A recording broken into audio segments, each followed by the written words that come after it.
Hello again. I was having a little chat this morning with Rich Shave, good friend of mine in my team, same team as I fish for, Blackmore Vale. And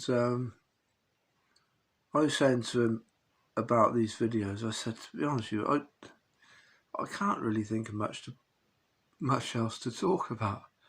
And he suggested that I do a couple of reminiscing type of videos, reminiscent about days gone by, venues of old, and he suggested that I might have a little chat about Longleat lakes in Wiltshire, where we used to fish years ago on a very regular basis.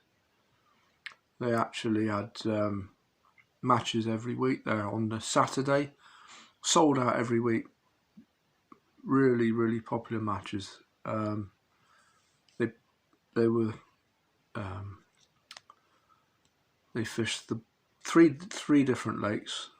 The small one, if anyone's familiar with Longleat, it's just like on the almost like a flooded river valley where the lakes get bigger and bigger as they go up the slope there, and the house is at the bottom past the small lake. Beautiful spot to fish. Lovely venue. Used to love it. And this is like pre-carp days, before the carp were introduced into there. And as I said, they used to have these matches every single Saturday. 60 peggers perhaps they were. Sold out. All the really good anglers in the area used to come and fish them. And I used to take young Kevin Rolls. He was only a junior at the time. 16, 17 he probably was. I was 5 years older than him. I used to take him along. They used to draw under the house, go through under the house, draw and in the house, but in the basement of the house, if you like. Always used to get a couple of the old gangsters pasties for breakfast. I just remember that for some reason. Don't know why. Anyway, they were I'm going to struggle to keep my memory up here, because it was an awful long time ago. It was back in the 80s, a lot of it. Definitely back in the 80s. And there was, the bottom lake was, they were all stocked with roach, skimmers and tench, good head of roach. And there were certain anglers that I always remember used to do really, really well on there. Steve Jackson, Jacko, Malcolm Levy from Bridgewater Way, part of the Normart team. Everyone had their day at doing well, but it was the days before the poles really came into fish. We were fishing poles, but a lot of people just stood up to their nads and in mud and water fishing. The wagglers, the waggler, all feeders, all straight leads really. And it was.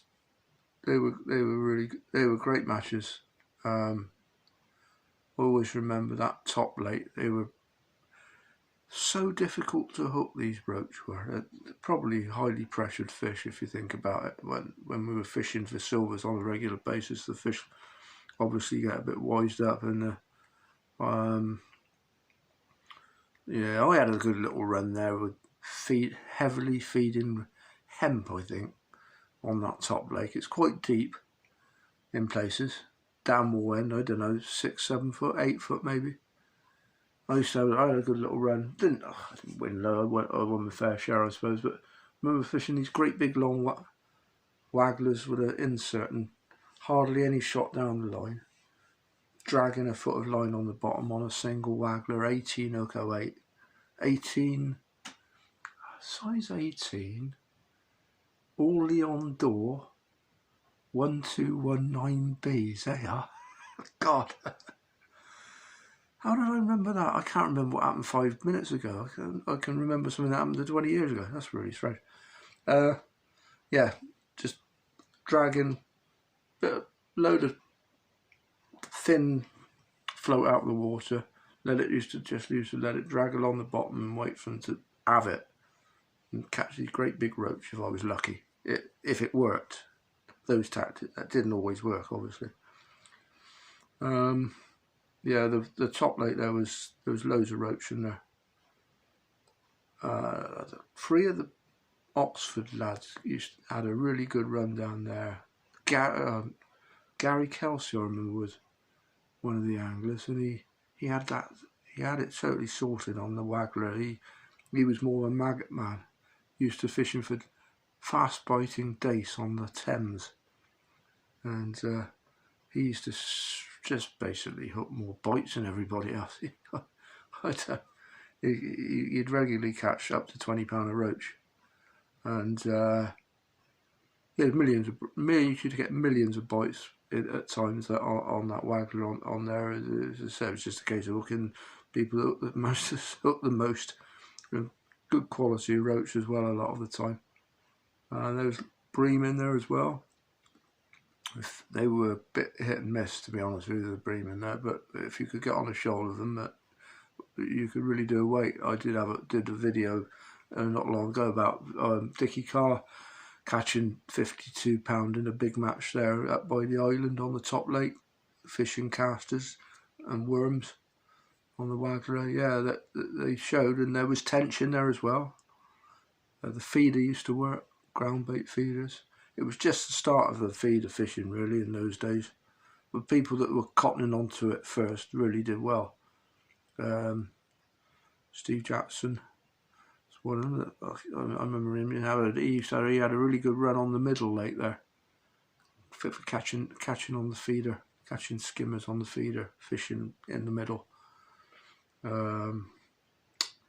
Yeah, just a really good old days. Like Pete Bundy was the gamekeeper at the time. He used to run the matches, and yeah, they were. I think they did have midweek matches as well. Actually, there was Wednesday matches in the summer as well on there. Really well attended. They were all really well attended matches, and yeah, Longleat, great venue. And then they put the carp in there, which was good for a while. They stocked it with these mirrors, £2 mirrors, first of all on the top lake, and it was most people in them days were fishing maggots from them. You could still catch them on the waggler, but that was sort of signalled the end of the silverfish fishing on there, really, unfortunately. But yeah, they were good days. Oh God, how far into the video we got? 8 minutes 25. Yeah, getting bored yet? Probably. A couple of other lakes that spring to mind are, one of them was Earlstoke Lake, another well attended, very popular lake in the area. What a lake that was. Fantastic fishing. Near Lavington, near Devizes, really, about 8 miles from Devizes where I live. It's really a summer venue. In the winter, you could catch fish in the winter, but we didn't really fish it much in the winter, really. We were more on, rivers and canals in the winter time. It's in the old days, lake fishing was for the summer. And it was full of skimmers. These hands, snotty as you like, so slimy skimmers they were, like 6 ounce fish to a pound maybe, plus lots of these high pommies, silver bream, loads of those in there. Average depth, only a couple of 2 or 3 foot, I think. I don't think you really could find more than 3 foot of water in any of the lake. Great big long lake, fairly wide. A sort of a farm lake, if you like. It has farmy type smells about it, and very silty, very, very coloured through the summer months. And I always remember the smell of skimmer snot, skimmer slime when you used to fish the place. And it was brilliant fishing, it really was. The shallow end, the top end wasn't very, you didn't really want to draw the very, very shallow end, if you like, the car park end, although you could probably win money there if you were lucky, but more down the other end was best. And I remember you had to book up for the Wednesday matches on there. You probably had about 3 or 4 a year, and they were all sold out within no time. They had a few weekend matches, lots of club matches, and so a chap called Fred Eagles, he brought me and Kevin Rolls on in fishing, and that was the one place he took us to a lot, and we absolutely loved it. Great place to learn how to bag up on skimmers and bream. Brilliant. It was just solid with fish. Some weights were £20, £20 a win, or £27. I remember the old Jimmy Norris catching £27 or even £30 winning a match once. Roy Booth, another good angler there, was another name from Swindon. I think he left Swindon, moved down to Cornwall, but Roy was brilliant on there. Certain anglers really had it sorted. And yeah, Earlstoke Lake, another lake sort of gone, well, not gone, but for match fishing certainly. And well, the other place is Shearwater. Shearwater's still fishable in matches. They still catch loads of bream, but in the old days, yeah, again, about 3 opens a year in the summer on the Wednesday afternoon matches in the summer. Yeah, they had to you had to book up for them. We used to use this. I always remember on the downwater Shearwater, we used to fish these slider floats. Fred showed me how to, as Fred Eagles is the chap that brought me on, that got me into fishing basically. He used to set me up with these slider floats. It was the old wind beaters. I don't know if you remember them.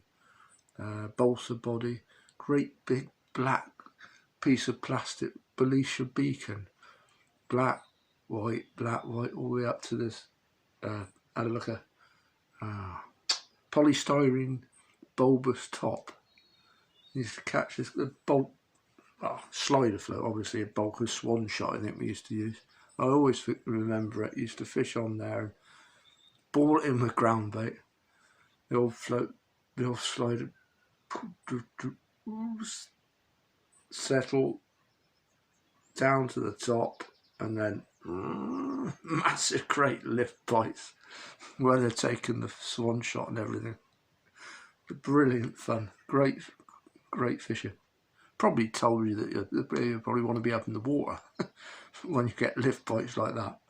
I think one year they actually did cotton on to fishing up in the water, and there was some terrific weights that year, catching 4 foot deep in 17 foot water. They're catching 80 to 100 pound bags of bream on the Wagler shallow. I don't think it worked for very long. Certainly worked for when they started on it.